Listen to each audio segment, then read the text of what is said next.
besok kita masuk di malam terakhir, saudara. Biarlah setiap kedatangan kita malam hari ini, apalagi saudara yang terus membawa setiap diri saudara selama 9 hari untuk saudara datang terus beribadah kepada Tuhan. Saya tahu saudara di antara kita mungkin dari saya pribadi kemarin puncaknya saudara, saya begitu sakit sekali badan saya, kayak dipukul saudara, kayak ditonjok gitu saudara. Tetapi malam hari ini kalau kita ada, itu semua karena kerinduan kita kepada Tuhan. Amin. Puji Tuhan saudara, sesuai dengan tema kita malam hari ini, hidup dipimpin Roh Kudus. Mari kita akan buka ayat Alkitab kita dalam Roma pasal yang ke-8 ayat 13 sampai 15. Roma pasal yang ke-8 ayat 13 sampai yang ke-15. Saudara boleh lihat di depan. Dan menemukan, mari kita baca bersama-sama 2, 1, ya. Sebab jika kamu hidup menurut daging, kamu akan mati. Tetapi jika oleh Roh kamu mematikan perbuatan-perbuatan tubuhmu, maka kamu akan hidup. Semua orang yang dipimpin Roh Allah adalah anak Allah. Sebab kamu tidak menerima roh perbudakan yang membuat kamu menjadi takut lagi, tetapi kamu telah menerima roh yang menjadikan kamu anak Allah. Oleh roh itu kita berseru, ya Aba, ya Aba. Puji Tuhan. Silakan duduk saudara, saya akan baca ulang lagi untuk kita memahami firman Tuhan. Agak sedikit panjang saudara, sebelum kita akan masuk ke dalam hadirat Tuhan. Saya mau malam hari ini saudara benar-benar memahami dan mengerti apa itu Roh Kudus dalam setiap kehidupan kita. Sebab jika kamu hidup menurut daging, kamu akan mati. Tetapi jika oleh Roh kamu mematikan perbuatan tubuhmu, kamu akan hidup. Semua orang yang dipimpin Roh Allah adalah anak Allah. Sebab kamu tidak menerima roh perbudakan yang membuat kamu menjadi takut lagi, tetapi kamu telah menerima roh yang menjadikan kamu anak Allah. Oleh roh itu kita berseru, ya Aba, ya Bapa. Saudara, dalam Roma 8 ayat 13 sampai 15, bagaimana Paulus menjelaskan bahwa ada dua orang yang memiliki cara hidup yang berbeda. Ya, firman Tuhan katakan yang pertama hidup menurut daging, yang kedua itu hidup menurut roh. Next, saudara,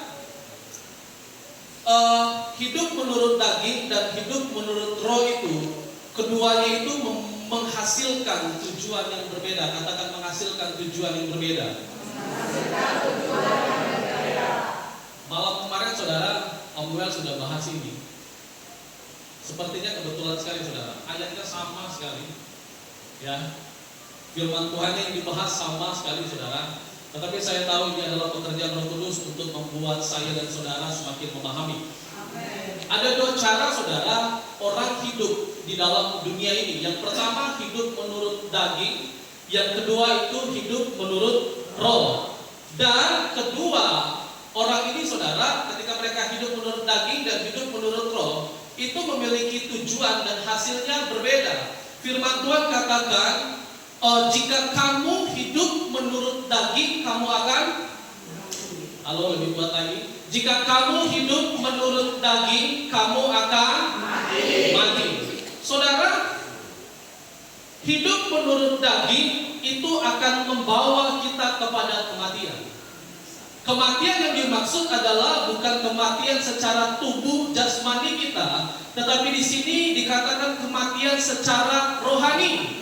Galatia 5 ayat 19 sampai 21, Om kemarin sudah terangkan dengan jelas bahwa perbuatan daging telah nyata, yaitu pertama saudara, percabulan, kecemaran, hawa nafsu, penyembahan berhala, sihir, perseteruan, perselisihan, iri hati, amarah, kepentingan diri sendiri, perceritaan, roh memecah, kedengkian, kemabukan, pesta pura, dan sebagainya. Saudara, kalau kita hidup menurut daging, firman Tuhan katakan, kamu akan mati. Saudara, firman Tuhan jelas mengatakan bahwa perbuatan daging telah nyata. Orang yang hidup dalam percabulan, dalam kecemaran, dalam hawa nafsu, penyembahan berhala, sihir, perselisihan, iri hati, suatu kelak, saudara, apa yang diperbuatnya itu akan makan diri dia sendiri. Tidak sedikit orang, saudara, yang melakukan penyembahan berhala, akhirnya apa yang terjadi, keluarganya mengalami yang namanya kutukan. Anaknya mati, istrinya mati. Karena kenapa, saudara? Karena dia mengambil perbuatan-perbuatan daging. Yang jelas firman Tuhan katakan perbuatan daging itu telah nyata, saudara. Saudara, kalau orang hidup dalam iri hati, pasti dia akan mati dalam iri hati. Orang kalau hidup dalam saling berselisih, saudara, dia akan mati dalam perselisihan. Orang kalau hidup dalam penyembahan berhala, dia akan mati dalam penyembahan berhala. Makanya firman Tuhan katakan, jika kamu hidup menurut daging, kamu akan mati. Saudara, daging selalu mendorong untuk kita menjadi manusia yang egois. Setuju?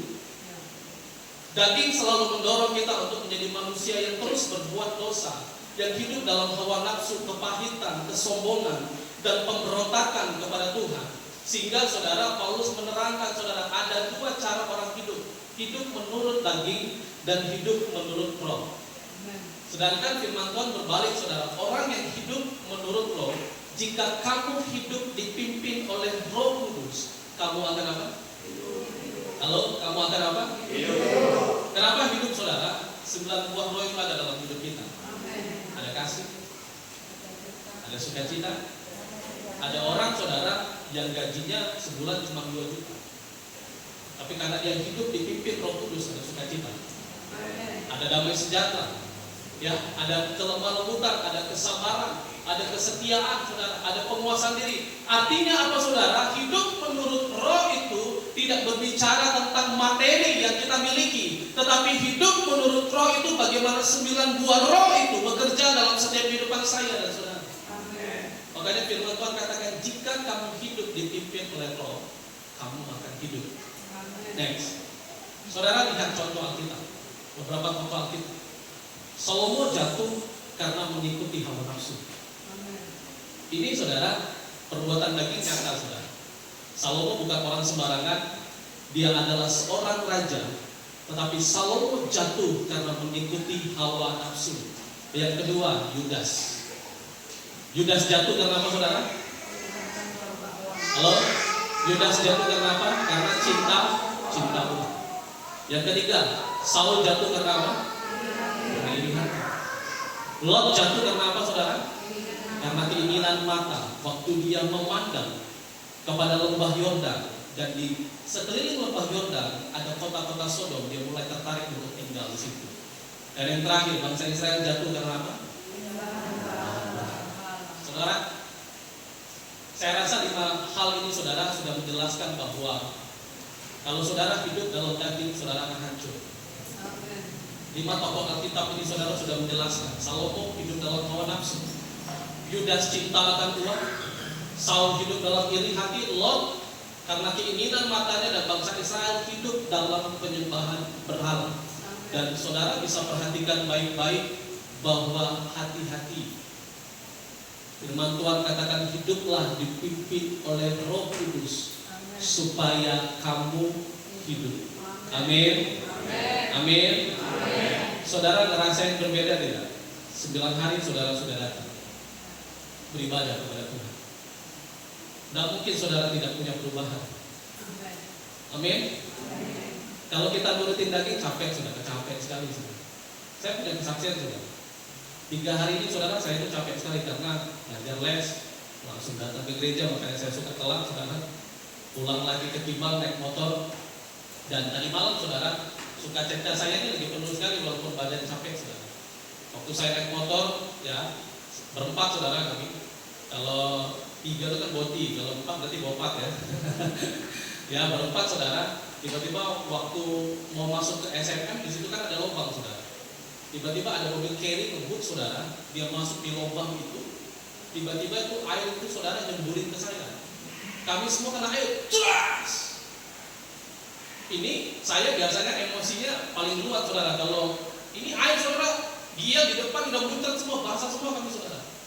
Tetapi ya itulah bedanya kalau ada Roh Kudus saudara. Sia-sia lah kalau kita berdoa saudara, kalau kita marah saya saudara. Tetapi saya bisa aja kejar itu mobil, tetapi Roh Kudus ingatkan kepada saya bahwa penguasaan diri itu justru lebih besar dalam diri saya. Karena kenapa? Karena setiap malam kita datang beribadah kepada Tuhan, setiap malam kita datang untuk meminta kuasa daripada Tuhan. Tetapi ketika hal itu terjadi dalam hidup saya, memang saudara bisa kita rasakan bahwa ketika kita hidup dalam roh, kasih itu lebih besar dalam diri kita. Sukacita itu lebih besar dalam hidup kita, damai sejahtera itu lebih besar dalam hidup kita. Walaupun ada hal-hal yang seringkali datang untuk menggoncang iman kita. Walaupun seringkali ada hal-hal yang ingin datang untuk menyakiti setiap kehidupan saya dan saudara. Saudara, firman Tuhan katakan, sebab jika kamu hidup menurut daging, kamu akan mati. Tetapi jika oleh roh kamu mematikan perbuatan tubuhmu, kamu akan hidup. Perhatikan di ayat yang ke-14. Semua orang yang dipimpin roh Allah adalah anak Allah. Saudara, semua orang yang dipimpin oleh roh Allah adalah anak Allah. Yang jadi pertanyaannya malam hari ini, kalau saudara tidak dipimpin oleh roh Allah, apakah saudara bukan anak Allah? Kalau saudara tidak dipimpin oleh roh Allah, apakah saudara bukan anak Allah? Firman Tuhan katakan orang dipimpin oleh Roh Kudus adalah tanda anak Allah. Roma 8 ayat 14. Saudara, seperti ini. Jangan salah tafsir saudara. Saudara, orang yang menerima Yesus sebagai Tuhan dan Juru Selamat dan memberikan dirinya dibaptis, saat itu juga saudara statusnya adalah anak Allah. Amin. Katakan, saya anak Allah. Nah, anak Allah ini saudara dikategorikan dari 3 hal. Yang pertama, anak Allah yang baru percaya, anak Allah yang baru bertumbuh, anak Allah yang dewasa secara rohani. Saudara tidak bisa samakan orang yang baru percaya dengan orang yang dewasa rohani. Beda. Saudara tidak bisa paksakan orang yang baru bertumbuh dengan orang yang dewasa rohani. Maksudnya seperti ini. Orang yang dewasa secara rohani otomatis hidupnya pasti dipimpin oleh Roh Kudus. Orang yang dewasa rohani otomatis pasti dia sudah menerima kuasa Roh Kudus. Tetapi orang yang baru percaya tidak langsung hidupnya otomatis menerima kuasa Roh Kudus itu datang dalam hidupnya. Baru percaya saudara. Orang baru kenal Tuhan, orang baru kenal Yesus, dia butuh proses. Dia butuh pengenalan yang lebih dalam lagi. Bagaimana untuk mengenal Kristus, bagaimana untuk mengenal Allah lewat apa? Lewat dia datang beribadah, lewat dia mendengarkan firman Tuhan, lewat dia membaca firman Tuhan. Waktu orang itu baru percaya, dia masuk proses yang namanya baru bertumbuh. Nah, orang yang baru bertumbuh jelas berbeda saudara. Orang yang baru bertumbuh ini biasanya dia sudah mulai aktif, ya, aktif dalam pembacaan firman, aktif untuk mendengarkan firman, sudah mulai ikut pembelajaran. Karena kenapa? Karena dia mulai beranjak bertumbuh. Sedangkan orang yang dewasa rohani, jelas orang tersebut bukan hanya melayani Tuhan di atas mimbar, tetapi orang tersebut juga hidupnya dipimpin oleh Roh Kudus. Jadi saya mau katakan kepada saudara malam hari ini, saudara berada di mana? Kalau saudara malam hari ini sampai malam ke-9 saudara belum menerima kuasa Roh Kudus, berarti saudara belum masuk di kategori orang yang dewasa rohani. Saya katakan ini jujur saudara, karena Roh Kudus itu saudara tidak langsung bisa bekerja dalam hidup kita tanpa saudara jadi orang yang dewasa rohani. Kalau saudara masih hidup dalam kedagingan, hawa nafsu, saudara masih hidup dalam penyembahan berhala, saudara belum bisa dikategorikan orang yang dewasa rohani. Tetapi orang yang dewasa rohani, sepakat pasti dia adalah orang yang dipimpin oleh Roh Kudus. Amin. Jadi saudara, kejar kedewasaan rohani itu saudara. Supaya saudara dapat menerima kuasa Roh Kudus itu dalam hidup kita. Saudara, saya punya anak Glenn Gill. Status dia itu anak saya. Tetapi Glenn Gill ini saudara baru mengenal papanya ini siapa dalam hidupnya. Baru kenal saudara. Dia belum bertumbuh menjadi pribadi yang anak-anak, remaja. Dia butuh proses saudara. Sampai Glenn Gill ini beranjak menjadi dewasa, baru dia tahu siapa ayahnya dalam hidupnya. Dan ada perilaku-perilaku yang masih lahir dalam diri kedua anak saya, yang saya ajarkan dalam hidup kedua anak saya tadi. Nah, sama halnya dengan hidup kita saudara. Kalau saudara baru kenal Tuhan, saudara tidak akan bisa langsung menerima jamahan Roh Kudus itu dalam hidup saudara. Karena kenapa? Karena saudara baru percaya. Dan saudara harus belajar terus bertumbuh dalam Tuhan, supaya saudara dapat mencapai level dewasa rohani. Katakan dewasa rohani. Saudara, saya pernah katakan kepada saudara, Petrus itu dulu murid Tuhan. Beraninya bukan main saudara. Tapi ujung-ujungnya dia nyangkal Yesus ya. Dia sangkal Yesus saudara. Tetapi apa yang terjadi saudara? Waktu Tuhan datang dalam hidup Petrus, Petrus berubah. Tetapi perubahan Petrus tidak drastis langsung berubah. Petrus baru benar-benar berubah ketika Yesus janjikan bahwa ada seorang penghibur yang turun dalam hidupnya, yaitu Roh Kudus. Prosesnya butuh proses saudara. Sekalipun Petrus adalah murid Yesus saudara, sedekat itu hubungannya dengan Yesus, tidak langsung semena-mena saudara. Dia hidupnya langsung dipimpin oleh Roh Kudus. Ada proses yang dialami. Tetapi waktu Yesus naik ke surga, luar biasa. Lewat pelayanannya saudara, 3.000 orang dimenangkan, bertambah-tambah setiap hari saudara. Dan saudara bisa lihat, Petrus sudah berada di status dewasa rohani. Amin. Jadi saudara, kalau saudara punya masalah, saudara masih merengek sama Tuhan, saudara masih di level baru bertumbuh.